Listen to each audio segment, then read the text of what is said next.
Right then, well, good afternoon from the Ecuadorian Embassy, Hands Crescent, London.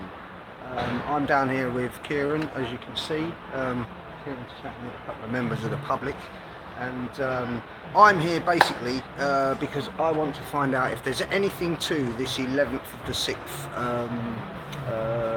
2018 thread that's going on 4chan, 8chan, YouTube, and everywhere else with regard to this QAnon stuff. But before we get into that, the reason I'm here at 5 o'clock in the evening, of course, is in America. They're 8 hours behind us, so it's technically only 9 o'clock in the morning there, and that will be the start of their 11th for the 6th. So I'm going to stick around here for a little while and see what unfolds. Keep my finger on the pulse. But before we do, a little bit of housekeeping before I nip off, because it's just a quick broadcast to let you know that we are here, so as I can readjust some of this. On my Facebook wall at the moment, you'll find a playlist by Susie Dawson for the University for Julian YouTube videos, and that's interviews with people like Lee Camp, American comedian activist, and another American comedian activist, Jimmy Dore, very worth listening to. Kieran O'Reilly himself's on there. So many panelists. H.A. Goodman was speaking, Nico House, all very, very influential names. You'll find the playlist to all of their interviews. They're all about in between 20 and 45 minutes long. It was a very long vigil, almost 24 solid hours, and I know they're going to be repeated every month for the time being. But yeah, so we have the YouTube videos on my Facebook wall, and I've also just tweeted them out for those of you on Twitter, and I have put up a couple of links to some articles written today by that include statements from Vivienne Westwood and other key figures that I understand will be coming here to speak next week on the 19th of June. Something else we've got to talk about in a little while.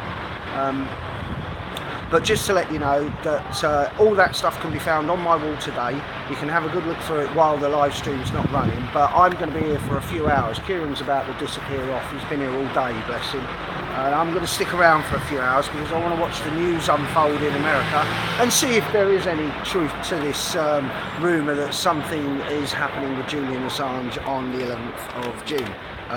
We shall see. I won't be here until the end of the American day, because that would take me up to sort of like 4 o'clock in the morning, and I would be pretty cold, pretty tired, pretty wet, pretty hungry by then.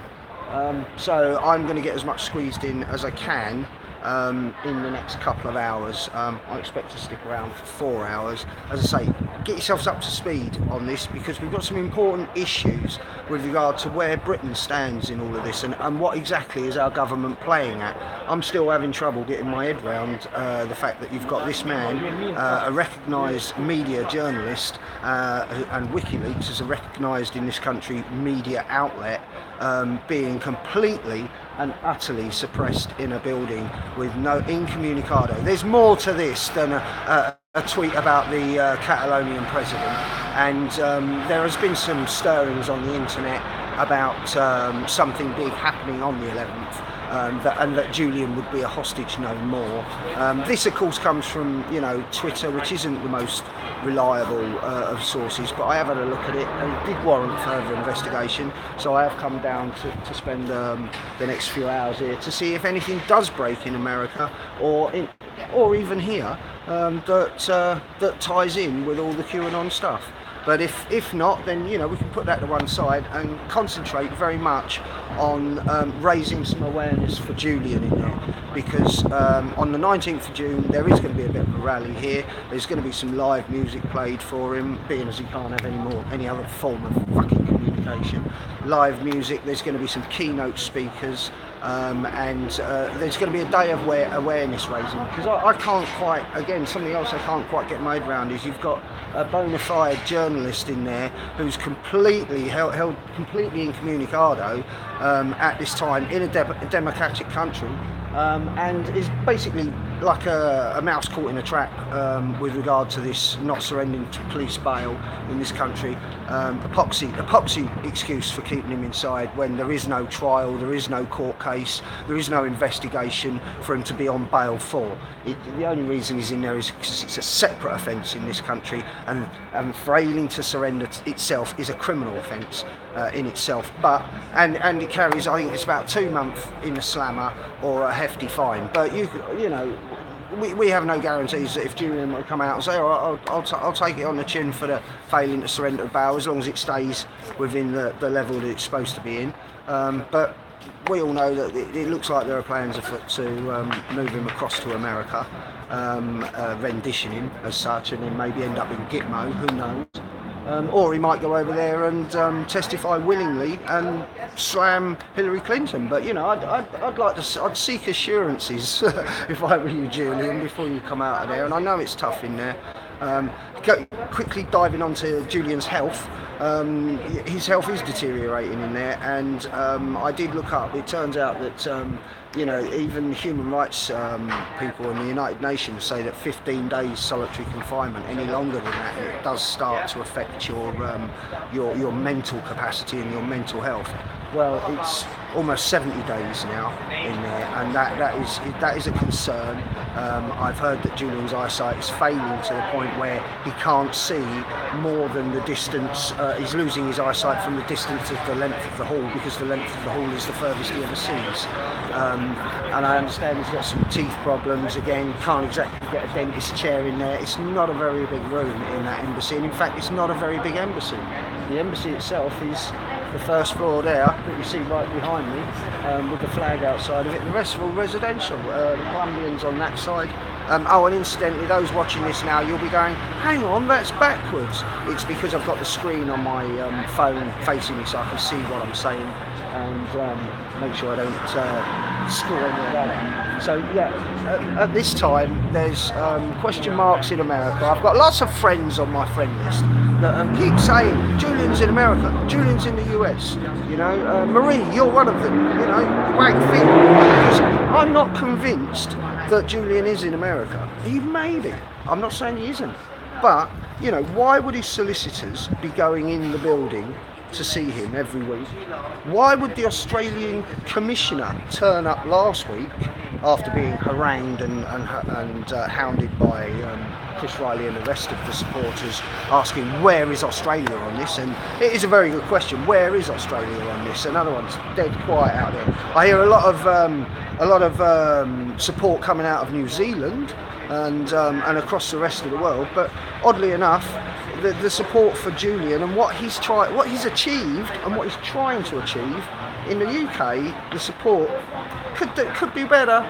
Could be better. This is a man that brought you so much truth that it created cognitive dissonance in so many people, because once the Americans found out how the electoral system was undermined by the Clinton Foundation, and how the emails and the Podesta emails all broke, you wouldn't have any of that. You wouldn't have any information on Libya. You wouldn't know of the atrocities in Iraq or any of the other countries involved in the US-Israel oppression at the moment. Julian Assange is, to all intents and purposes, a journalist of the highest integrity. As H.A. Goodman says, he publishes pristine documents. They are pristine. The documents that WikiLeaks provide have actually been used in court cases. And that's WikiLeaks in there, locked away, unable to communicate. But his evidence is permissible in the courts. So this whole thing stinks. There's something very, very wrong here, and there's something very, very wrong with the fact that in 21st century Britain, we have a man in there being held in solitary confinement, unable to communicate with the outside world freely. He cannot express himself. We don't know why. This is not over a tweet about the Catalonian president. So I think maybe a little bit more interest in what's going on here. So I'm gonna end this live stream now to get, just so you know that it's out there. I'm going to say that on the 19th, Tuesday the 19th of June, this next week, if you were to come down and lend your support, come and listen to the keynote speakers, come and understand just what human rights abuses are going on under your noses. I mean, the UN has called it arbitrarily detained and that he should be released and compensated immediately, but the British government goes, fuck you. So I suggest, you know, maybe to take a look at this, take a look at the videos, take a look at the interviews that I've had posted up on my wall that I've taken from Susie. Susie 3 is confused with what's going on here, and I think it's about time we heard from the British government just what the fuck they're playing at. And with that, I'll leave it at that.